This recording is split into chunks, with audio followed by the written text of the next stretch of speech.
भूतिया लूडो। रवि, नेहा, अमित और सोनिया ये चार दोस्त बचपन से एक साथ थे। कॉलेज खत्म होने के बाद भी इनकी दोस्ती बनी रही। एक दिन अमित के दादा के पुराने मकान की सफाई करने के दौरान उन्हें एक पुराना लूडो बोर्ड मिला। यह लूडो किसी आम लूडो की तरह नहीं था।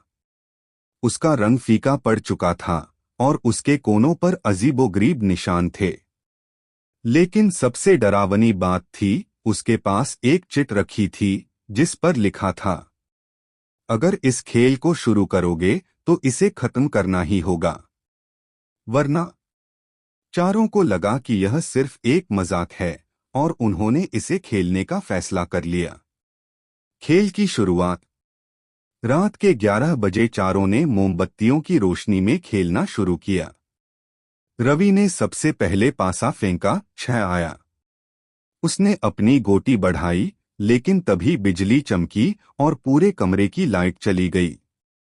शायद बारिश आने वाली है, नेहा ने कहा। मोमबत्तियों की रोशनी में ही खेल जारी रहा। कुछ देर बाद सोनिया की बारी आई।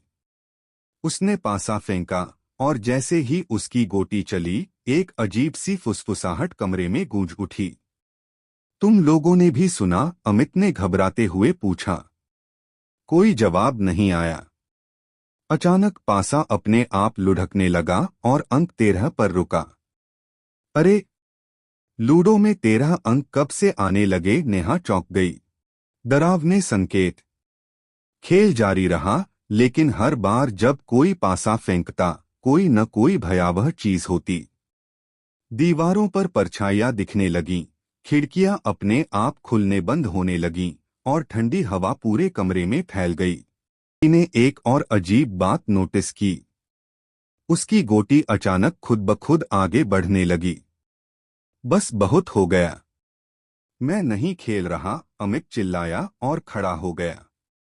जैसे ही वह बाहर जाने के लिए मुड़ा, दरवाजा अपने आप बंद हो गया। क्या हो रहा है? सोनिया घबराते हुए बोली। अचानक लूडो बोर्ड पर खून की बूंदें गिरने लगीं और उसमें से किसी की चीखें सुनाई देने लगीं। खेल का नियम। हमें यह खेल खत्म करना होगा, वरना हम बाहर नहीं निकल पाएंगे, रवि कांपते हुए बोला। चारों ने कांपते हाथों से खेल जारी रखा। जैसे ही नेहा ने अपनी आखिरी गोटी होम पहुंचाई, अचानक सब कुछ सामान्य हो गया। दरवाजा खुल चुका था, लाइट वापस आ गई थी और लूडो बोर्ड एकदम नया लगने लगा, जैसे कुछ हुआ ही न हो। अंतिम रहस्य। अगले दिन अमित ने अपने दादा से इस लूडो के बारे में पूछा। उनके दादा का चेहरा सफेद पड़ गया। यह लूडो हमारे परिवार में पिछले 100 साल से है। इसे एक तांत्रिक ने बनाया था, जिसने आत्माओं को इस खेल में कैद कर दिया था। जो इसे खेलता है, उन्हें वे आत्माएं डराने की कोशिश करती हैं। लेकिन अगर खेल अधूरा छोड़ दो तो वे तुम्हारी आत्मा को भी खेल का हिस्सा बना देती हैं। चारों के रोंगटे खड़े हो गए। उन्होंने बिना देर किए उस लूडो बोर्ड को जला दिया। लेकिन रात में सोनिया को अपने कमरे में वही पासा लुढ़कता हुआ दिखा।